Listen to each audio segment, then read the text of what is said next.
Claire's childhood best friend had never been in a real relationship, so she took it upon herself, acting like the bossy big sister she always was, to plan the ultimate Christmas date for him. But while they were at the villa she'd set up, the place accidentally caught fire. The smoke was thick and heavy, and before I could even orient myself, a heavy vase toppled over and smashed right into my chest, leaving me winded and seriously hurt on the floor. Claire didn't hesitate. She scooped up a weak, unconscious Julian and stepped right over my legs, not daring to put him down for even a second. I reached out and grabbed the fabric of her pants, desperate for some help, but she just shook her leg free. "Crawl out yourself," she snapped. "You're a mute anyway, so a little smoke won't ruin your voice. Don't ruin Julian's mood." I was eventually rushed to the hospital by emergency services. When I finally woke up in my hospital bed, the room was empty. I was completely alone. Scrolled through my phone and saw a post on Julian's social media feed. He was bragging about a new luxury house and included a photo of a woman's bare back. A back I recognized instantly. The caption said she was buying him a home to make up for how scared he had been today. I opened my mouth to speak, but no sound came out, so I offered a silent prayer instead. I decided to text my brother, Marcus, a doctor I hadn't been in contact with for a long time. I typed out a simple message. "I lost. I'll come back and start the treatment, just like you said." Marcus immediately replied with a long string of voice notes, his relief obvious in his tone. "Good. You're finally ready to let her go. Come to Germany in a week. I'll send over the treatment plan for you to look at." Just then, a luxury car outside let out several impatient honks.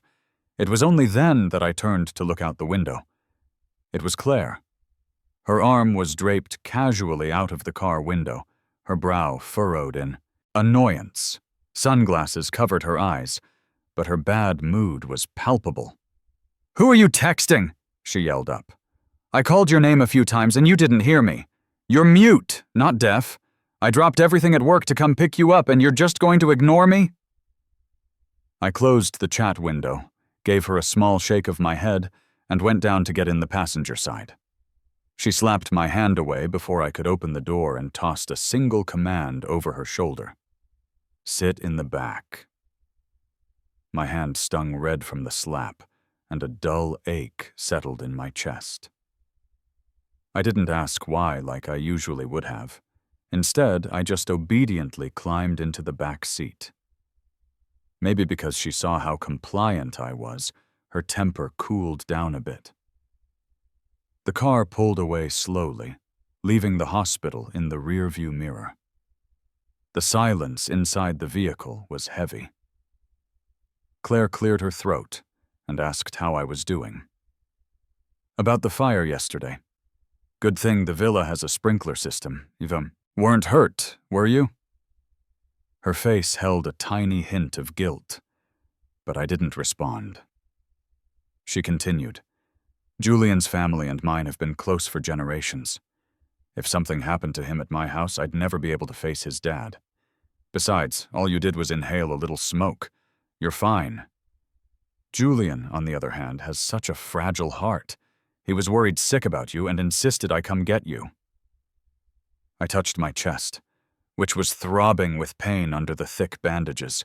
It felt like a piece of my heart was missing too. She noticed my mood and decided to detour to a trendy, popular restaurant. As we walked out of the parking garage, she gave my hand a squeeze. Then she pulled my hand up to her cheek. "Why are your hands so cold?" I looked down and fell right into her deep, affectionate eyes. My heart skipped a beat. It was those eyes that had hooked me when we first met, making me fall helplessly in love with her for 7 years. Through all the painful scarring and struggles, those eyes were like a trap, constantly pulling me in like a moth to a flame. Gradually, they became the prison I lived in. I pulled my hand back. She froze for a second, a flicker of surprise crossing her face. "Haven't you always wanted to try the cake here? Come on, let's go in." Since it was Christmas time, the restaurant was running a special for couples. First-time couples visiting our shop get a discount. Just scan the QR code right here to check in, the server said enthusiastically. Claire took out her phone. "All right, let's check in then." After the page loaded, I saw the words, "Already participated," flash on her screen. The waiter looked awkward, and the way he glanced at me was strange. Claire quickly put her phone away, defensiveness creeping into her voice as she explained, "Oh, I remember now. My little brother Julian loves this cake, so I let him use my account to get a discount." The menu of signature cakes was dazzling, but it suddenly reminded me of my birthday. When I'd worked so late, I felt my blood sugar crash. When I got home that night, there was a cake on the table. An exquisite Black Forest cake. I had just unwrapped it when Claire rushed out of the bathroom in a towel, smelling of expensive perfume, and shoved me away. "Why are you so greedy? That's a gift for someone else." The air around her was thick with the scent of the perfume Julian had given her. I tugged on Claire's sleeve and signed simply, "Let's go. I don't feel like eating anymore." Back in the car, Claire took out her phone to look for other restaurants. A message from Julian popped up on her screen. "I miss you." Our profile pictures were a matching pair, but Julian's was the little teddy bear held by the cartoon character in Claire's picture. I'd protested when he changed it, but Claire had just brushed me off, saying, "If he wants to use that avatar, let him." She scrolled through her phone for a moment before claiming all the nearby restaurants were fully booked, then switched back to her chat with Julian and sent a hugging emoji. I looked down, saying nothing. I knew there were plenty of open places nearby. She just suddenly didn't have time for me anymore. Marcus sent over the treatment plan, telling me to read it carefully. "Ethan, are you sure about this? I tried to convince you so many times before, but you always said you didn't want to forget Claire. Once the treatment starts, she'll be a complete stranger to you." I signed the document without a moment's hesitation. Meanwhile, Claire, thinking I hadn't taken the hint, just lied outright. "Why don't you grab a cab back to the villa and pack your things? Something came up at the office. I have to run." She dropped me on the side of the road and sped off to find Julian. I didn't have much to pack, especially since most of my stuff had been destroyed in the fire. Just as I finished, the door was kicked open by Claire. She grabbed my luggage and dragged me out, her mood even worse than before. "The police found your razor charger at the fire's origin point. Tell me, did you set it on purpose? So I neglected you for a little while. Is that any reason to get so jealous you try to burn the house down?" I quickly tried to explain using sign language, but she cut me off. "Just looking at your hands annoys me, waving around like flies. You just wanted to make Julian a mute like you and ruin his career, didn't you?" "I just wanted him to experience what it's like to be in a relationship. I gave you my heart and soul for 5 years, and you're still not satisfied?" I looked at her furious expression, completely defeated, and gave up trying to defend myself. In a week we'd be strangers anyway. What was the point of arguing now? Seeing my calm expression, she sneered. "I knew it. You'd never just admit you were wrong. I see you've had it too good living with me."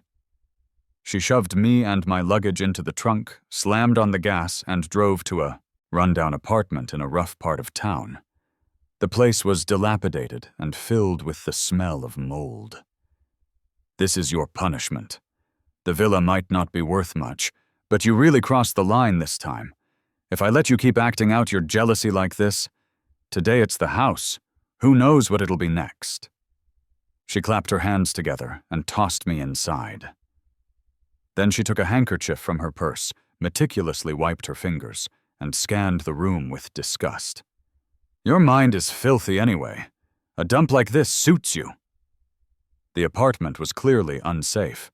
I frantically tried to type on my phone to explain that I didn't know anything about the fire, but the hand she'd slapped earlier was throbbing. Before I could even finish, she left without a shred of mercy. "Think about what you've done!" The rickety wooden door slammed shut behind her, plunging the room into darkness. I turned off my phone. Tears filled my eyes, and the room was once again consumed by the dark. Next morning, my alarm went off. I sat up, my whole body aching. I realized I'd fallen asleep leaning against my luggage. I rubbed my face with a faint, bitter smile and looked at my haggard reflection in the phone's front-facing camera. Only a few more days until I'd see Marcus. I couldn't let him think I'd been mistreated. I teach culinary arts at a vocational college. My fingers were a little swollen, and I was debating whether to call in sick. I put a pot of soup on the small stove. Just as I was thinking of an excuse to take the day off, Claire called. "Make a pot of yam and lotus seed soup. I'll be over to pick it up later." I used to make every meal for her, going to the market early to pick out the freshest ingredients. Over time, she got used to it. Even now, after kicking me out of the villa, she still ordered me around as if nothing had changed. Usually, she only asked for it when she'd been out schmoozing late and had a sore throat. A little later, I heard Julian's laughter from outside. "Ugh, there's an open sewer here. So gross." But the smile froze on his face when he saw me. "Is the soup ready?" I ignored them, and, abandoning the idea of calling in sick, decided to just head out. Julian snuck up behind me, opened the lid of the clay pot on the stove, and reached right for it. He yelped, "Ow!" and Claire immediately rushed forward in a panic and grabbed him. She knocked over the clay pot in the process. The hot soup splashed onto my skin, instantly raising a cluster of shocking red blisters. A suffocating pain hit me a moment later. I rushed to the sink to run cold water over it, but of course the water was shut off for pipe maintenance. "I'm sorry, Claire," Julian said. "I was just so eager to try the soup." Claire anxiously looked him over. "It's okay, as long as you're not hurt. Just be more careful next time." She turned back and frowned when she saw me sucking in sharp breaths of pain. "Make another pot for Julian. I'll call in sick. For you." I blinked back tears and shook my head. Her brow immediately clouded with anger. "I hate it when you put on that pathetic victim act. You can't even say a word. The doctors looked at you and said your vocal cords are fine. Are you just pretending to be a mute to get my sympathy?" I just stared at her silently, my whole body trembling with a pain that felt like I'd been scalded from the inside out. I raised my hand and slowly signed. "I'll find a way to get it treated." Claire snorted. "You'll get it treated? How?" I looked at her face, so familiar yet so strange, and my eyes burned with unshed tears. "Claire, I'm really letting go of our memories. If it were possible, I would wish I'd never met you." Claire left with Julian. I took the morning off to treat my burns. While waiting for the bus, I saw Julian sitting in the passenger seat of Claire's car. Claire shot me a cold look. "He brought it on himself," she said dismissively. "Ignore him." Then she stepped on the gas and sped away. I stared down at my shoes. The festering wound on my ankle was covered in ointment, but it still stung. Julian and I worked at different campuses of the same school. Claire never gave me a ride to work. She said we had to be discreet and told me not to reveal her identity. But then she turned around and used her influence to get Julian a job as a music teacher at the school. It was raining, and my pant legs were soaked. When I got to school, my colleagues were gossiping. "The boss drove Julian to school again. You think they're a couple?" One of them nudged the other. "Hey, her real partner is Ethan. He's mute, not deaf, so keep it down." I went straight to the principal's office to hand in my resignation. The principal was Claire's aunt, so I knew she'd tell Claire about it immediately. But what did it matter? Claire would just think I was throwing a tantrum. As I neared the office door, I heard hushed voices from inside. "You two were so close. You grew up together. I thought you'd marry him," the principal said, confused. "So how did you end up with a mute? You used to be obsessed with that one singer, said you'd only marry a man with a clear, beautiful voice." Claire was silent for a long moment. "He saved my life," she said finally. "You have to repay your debts." I clutched the hem of my shirt, unable to listen anymore, and fled. The clouds hung heavy and damp in the sky, like a sheet of plastic wrap pulled tight over the world. After class, I was leaving the school grounds in a daze when I ran into Claire. "Come on," she said. "Let's go take a look at the suit we ordered." I froze, looking at her in confusion. "Aren't you injured? Once you've healed up, the suit won't look as good." I wanted to refuse, but her expression soured with impatience, and she pulled me forcefully into the car. At the formal wear shop, a staff member beamed and showed me a suit to try on. "Mr. Julian, this suit was custom ordered 6 months ago. Your fiancé is so thoughtful." Hearing the name, I paused, my hand retracting before it could touch the suit. Then I heard laughter from the next fitting room. "Claire, is this the groomsman's suit you picked out for me?" I immediately asked the staff member to help me out of the suit.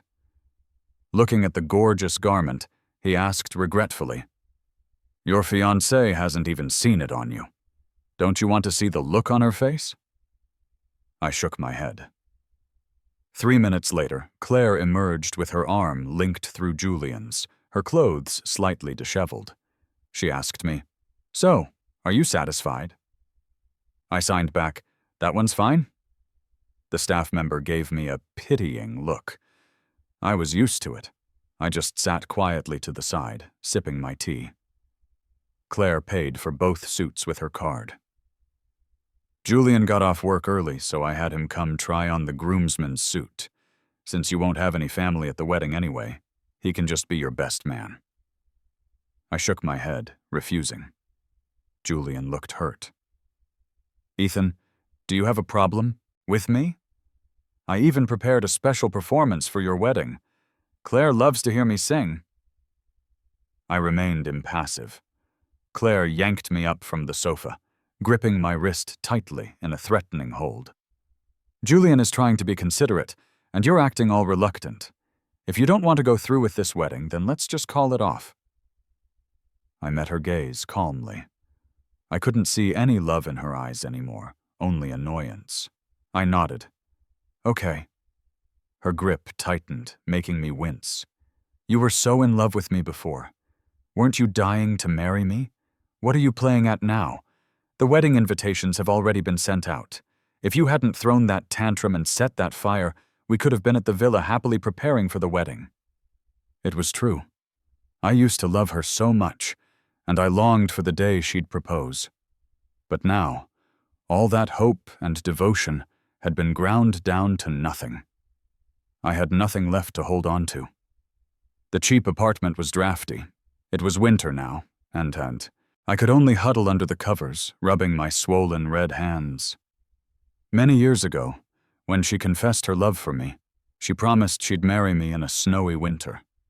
She'd broken her promises so many times since then, I assumed she'd forgotten something as small as that. Lying on the hard bed, I glanced at the flight information on my phone in the moonlight. An early morning flight tomorrow. Several messages popped up at the top of my screen. "Sorry, bro. Just borrowing your girl for one more night. She'll be back to you tomorrow. Claire said she wants to teach me a few things for the wedding night in advance. She's so thoughtful. I'm so jealous you get to marry her." I clicked the phone off, plunging myself into darkness. The last sliver of moonlight slipped away from the narrow window, leaving no light in the room at all. More than the wedding I'd once anticipated so many times, I was worried the snowstorm would delay my flight. "Claire, I don't want to marry you anymore." The next day, Claire arrived at the hotel reception with Julian on her arm. "I'm looking for Ethan." "I'm sorry, ma'am. We have no guest named Ethan registered here." Claire's brow furrowed, and she let out a sneer.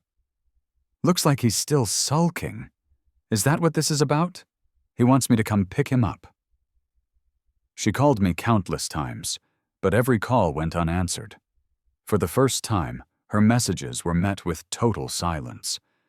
Her anger mounted layer by layer until she was cursing out loud.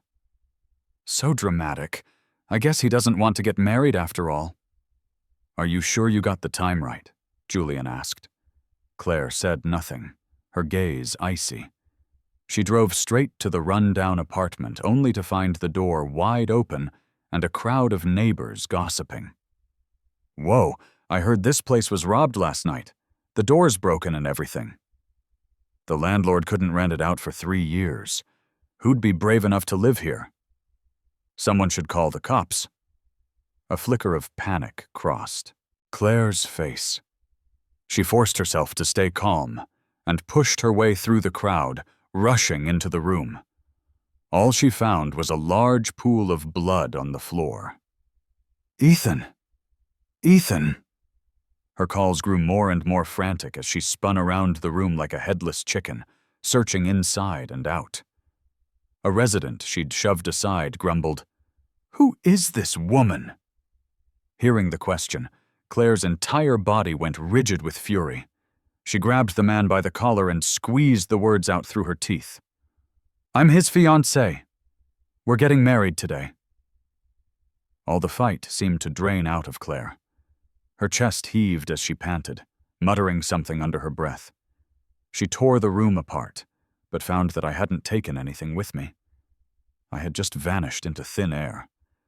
A terrible thought popped into her head. She pulled out her phone to report a kidnapping, but then her eyes fell on some torn pieces of paper in the trash can she'd kicked over. She scrambled to pick them up and saw it was a medical report for a serious injury dated a few days prior. She read it over and over, her eyes widening in disbelief. She grabbed a person standing nearby and demanded, "What does this say?" "It's a report for a serious injury, internal bleeding, 3 broken ribs. He almost died. What's wrong with you? Can't you read?" A strange feeling stirred in Claire's heart. She stared at the paper, stubbornly ignoring the date. Ethan must have gotten hurt in an accident. No, this blood is fresh. He must have been kidnapped, or maybe he ran away because he felt guilty about his injuries healing and couldn't face me. The people around her listened in disbelief to her self-deceiving theories as she twisted the facts over and over until they fit a story she could accept. Finally, the police arrived and pulled the surveillance footage from the street corner. Claire stared at the printed screenshot from the video, on the verge of a breakdown. In the image, I was walking away alone, carrying only a small handbag. How is that possible? Our wedding is today. He's always wanted to marry me. How could he leave me? Just then, Julian, who had been waiting at the hotel and came looking for Claire when she didn't return, showed up. After figuring out what was happening, he said with feigned concern, "Claire, the ceremony has already started. The press releases and invitations have all gone out. Now he suddenly disappears? He's trying to humiliate you." His eyes darted around, and he wrapped his arms around Claire. His face flushed a little.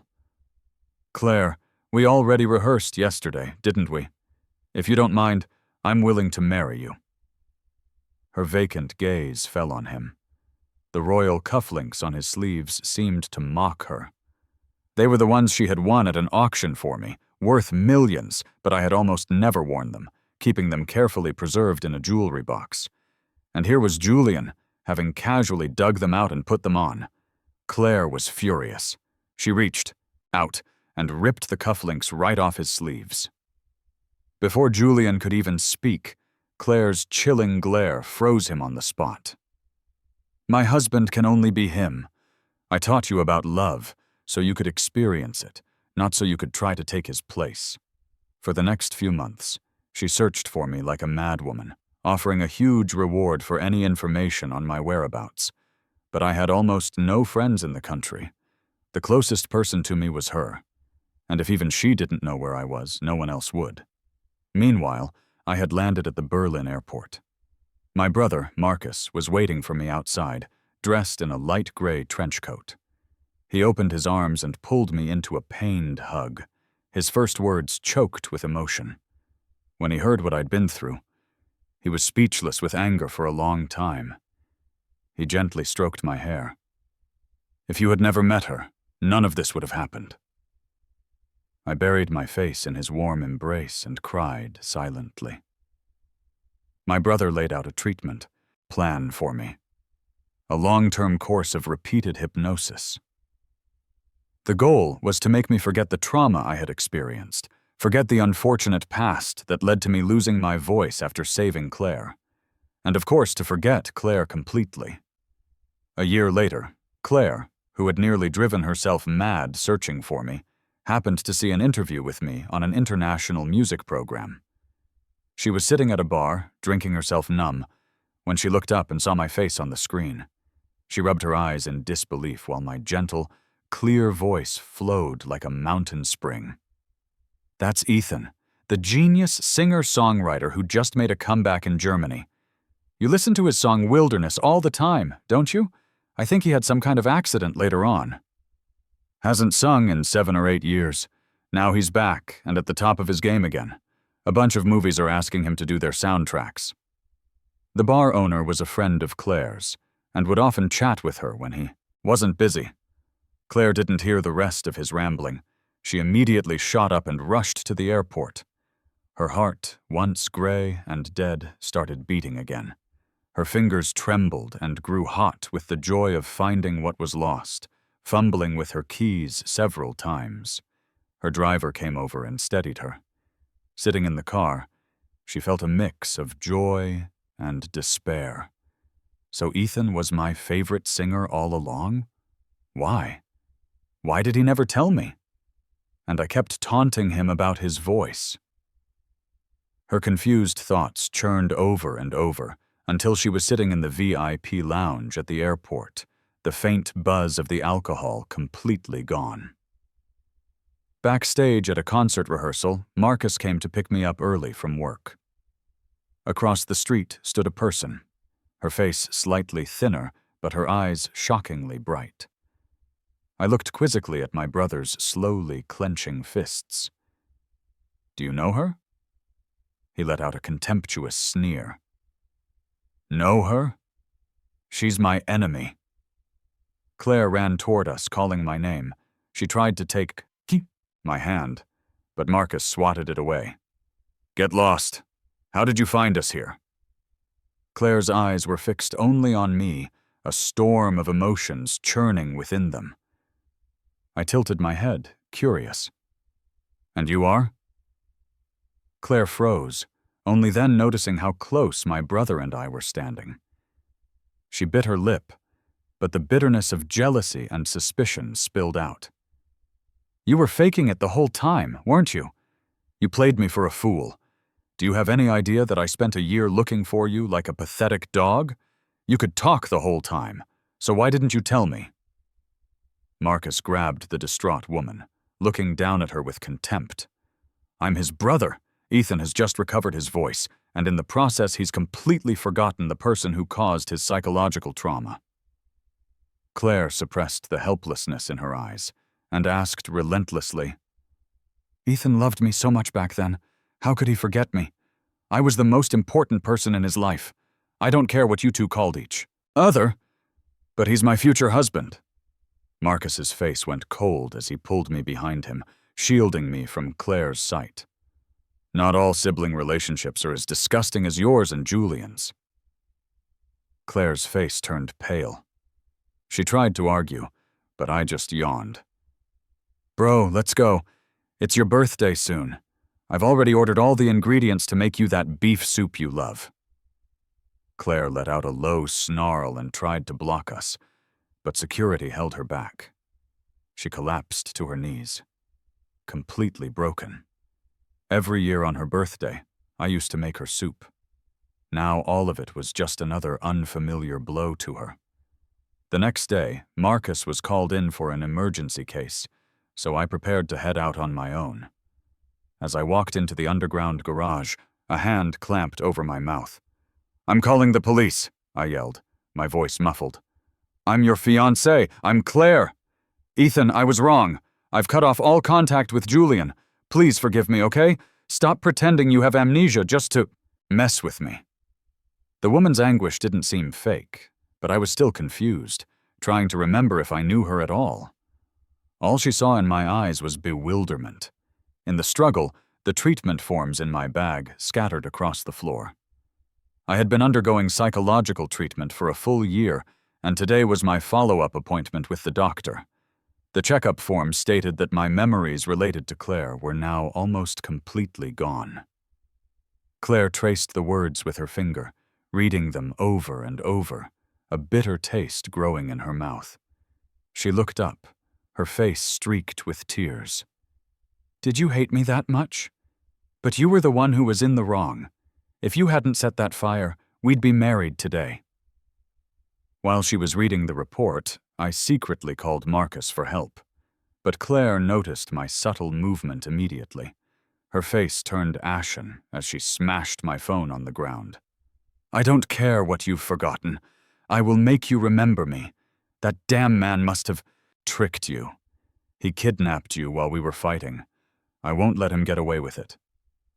She took me back to her country, back to the villa where we used to live. I walked around the house, still confused. "I really don't remember this place." Claire's lips parted, her face pale. She wanted to explain, but she couldn't. After the fire, the entire villa had been redecorated from top to bottom according to Julian's tastes. And walking slowly down the spiral staircase was Julian himself, dressed in pajamas. Julian's face went white when he saw me.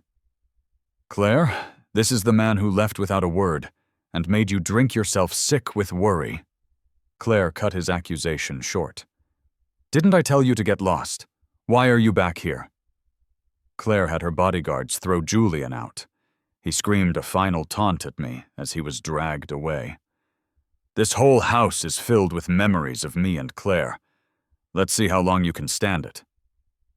During this time, Claire consulted every leading medical expert she could find, asking how to restore our shared memories.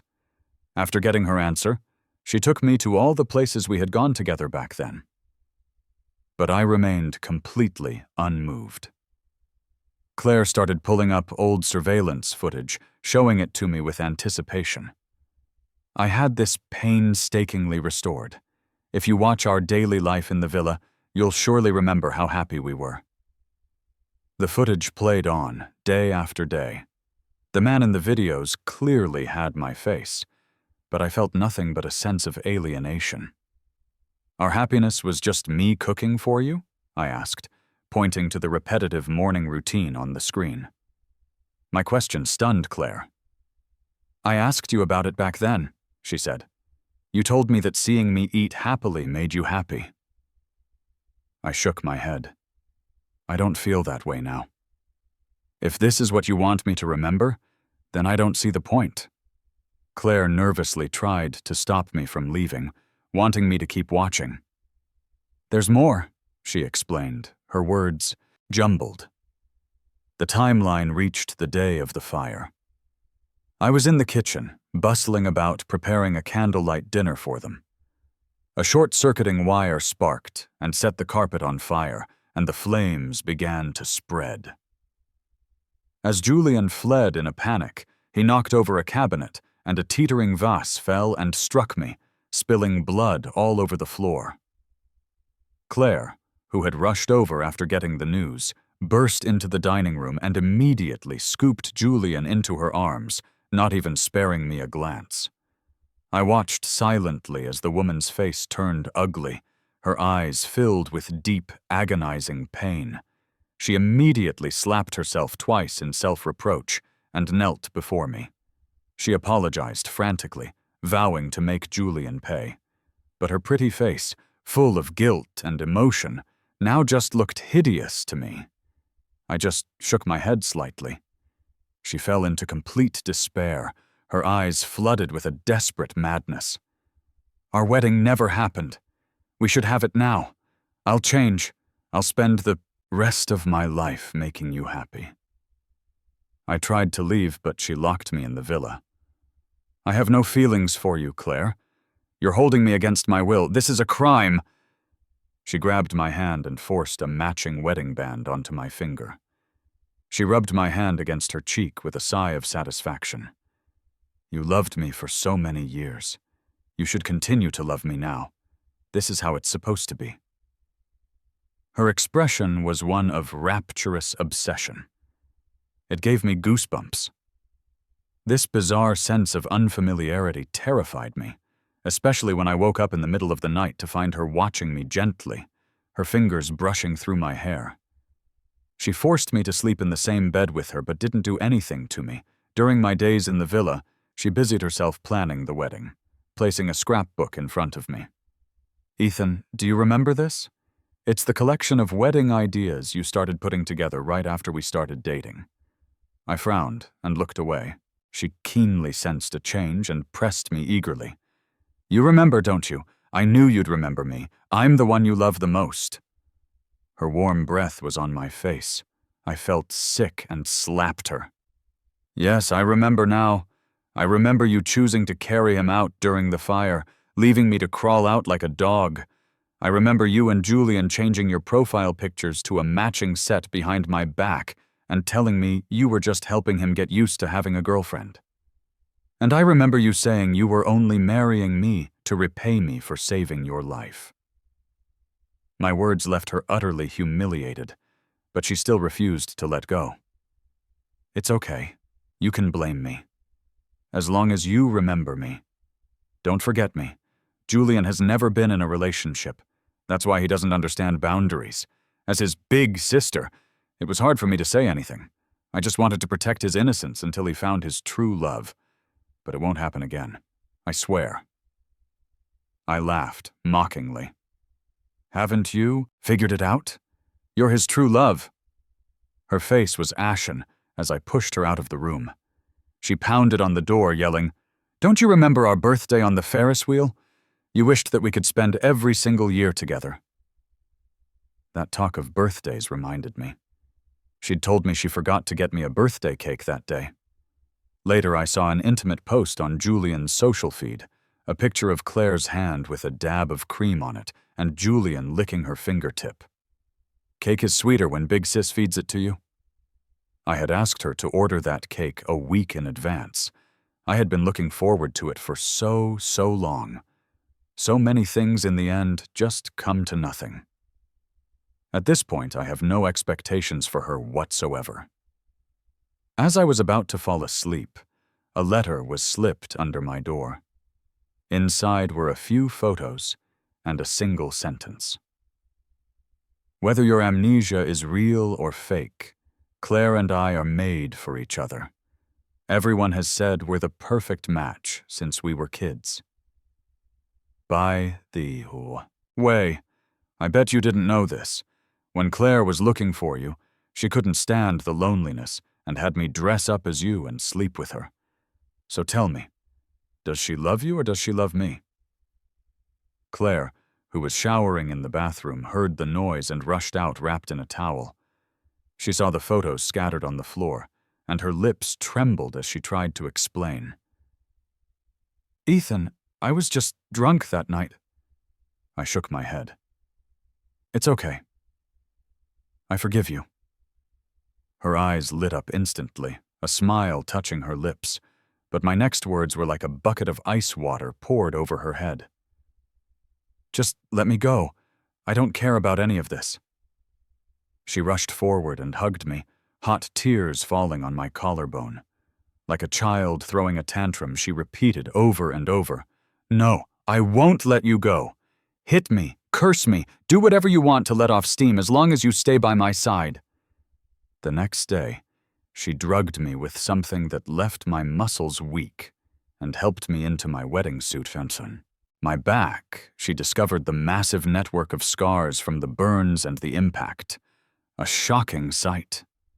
Looking at the perfectly tailored suit I had once so eagerly awaited, she suddenly doubled over and began to sob, punching herself repeatedly. "Ethan, I'll spend the rest of my life making it up to you. As long as you stay with me, you'll remember how much I love you. I will heal every one of your past traumas. Please just trust me, okay?" I said nothing, offering only passive resistance. Whatever I said, she would ignore it, just like she did when I couldn't speak. On the day of the wedding, she helped me to the center of the altar. The large screen behind us was playing a video of Julian singing. Claire's face went white, and she tried to get the officiant to turn it off, but Julian rushed out from backstage holding a dagger to his chest. "Claire, if you insist on marrying him, I'll die right here today." The guests stared at each other in confusion. Claire spoke coldly. "Give up. The only true love of my life is Ethan." Julian's hand trembled, and the tip of the dagger broke his skin. Blood seeped through his suit, dripping down his chest. At that moment, Marcus appeared.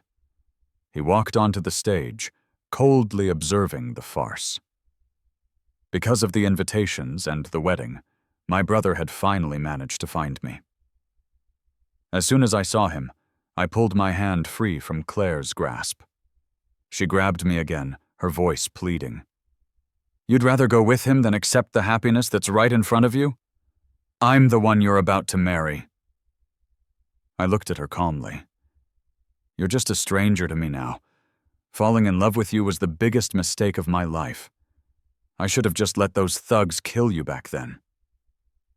Claire was heartbroken, desperately clutching my hand. Beside her, Julian was bleeding more and more, his face growing paler as he begged, "Claire, look at me." Claire didn't even glance at him, just impatiently snarled, "Get lost." Her eyes were fixed on me as she apologized frantically. "Ethan, I'm sorry. I was just fooled by his act, his fake naivety. He means nothing to me, not even a single hair on your head."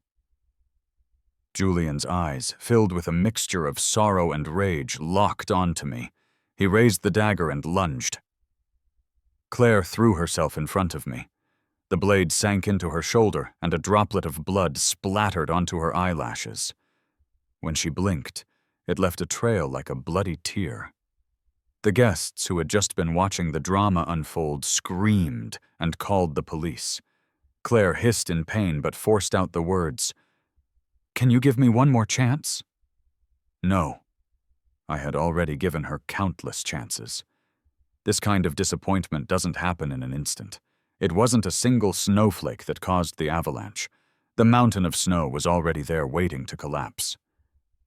In the car, Marcus looked at me, still shaken. "Are you okay?" "I'm fine. They're the ones in trouble now." The gossip was already exploding on social media. A lot of people had been at the wedding, and the ridiculous story was spreading like wildfire.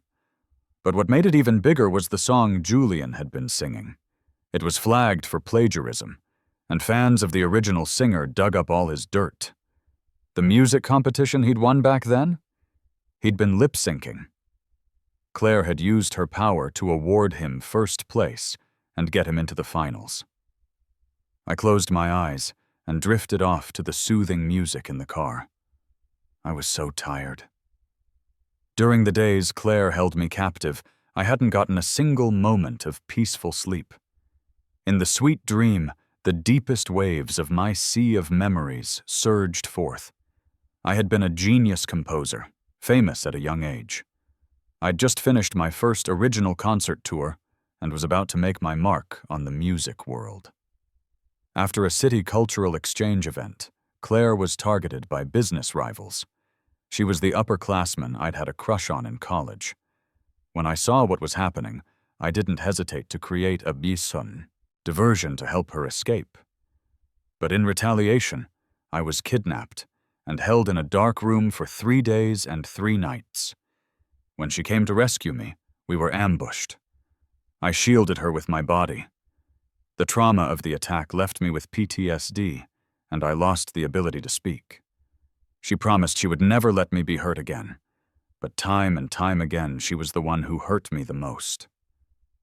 I will listen closely to the voice of your heart, no matter how quiet it is. But later, in the fire, her eyes were only for another man. Marcus went to Germany to study medicine just to cure me, staying there for 8 years. 3 years ago, he told me there was nothing physically wrong with my vocal cords. If I could just erase the memory of the original traumatic event, my voice would naturally return. But back then, all I wanted was to be with Claire. I couldn't imagine forgetting her. So I made a bet with Marcus. I told him that Claire and I would definitely get married and be together forever. "I'll send you an invitation, so don't you dare back out," I'd said, nestled beside Claire, thinking I had a firm grip on happiness. In reality, I knew I had lost a long time ago. I just stubbornly refused to admit it. But now, I would never cling to her side again. I could finally admit with a clear head that I was a failure in love. After a successful opening night of my concert tour in Germany, I got some news from back home. Julian had been sent to prison for assault, while Claire was under investigation for abuse of power and financial crimes, which had uncovered even more misconduct within her company. I was now an accomplished singer, writing my own lyrics and music. I could do whatever I wanted instead of letting Claire assign me to a job as a culinary teacher at a school while mocking the music I occasionally wrote as a pale imitation of a real artist. The psychological treatment I had paused was also continuing. My world tour took me across 5 continents. At every show, in a corner seat in the front row, there was a gaunt figure dressed in the same outdated designer suit she'd worn for years. I was a little curious, so I would find myself glancing at her from time to time. Whenever our eyes met, she would light up like a candle flame. And when I looked away, a stranger once more, she would flicker out. Who was that? Probably just a fan. Another year passed, and I never saw her again. Where did she go? I don't know. Maybe she ran out of money for tickets. My concerts are impossible to get into now. I pressed the black and white keys and continued to sing. So spread your wings and learn how to fly. Through every green leaf on every single branch. Wherever the wind blows, that's where I'll fly.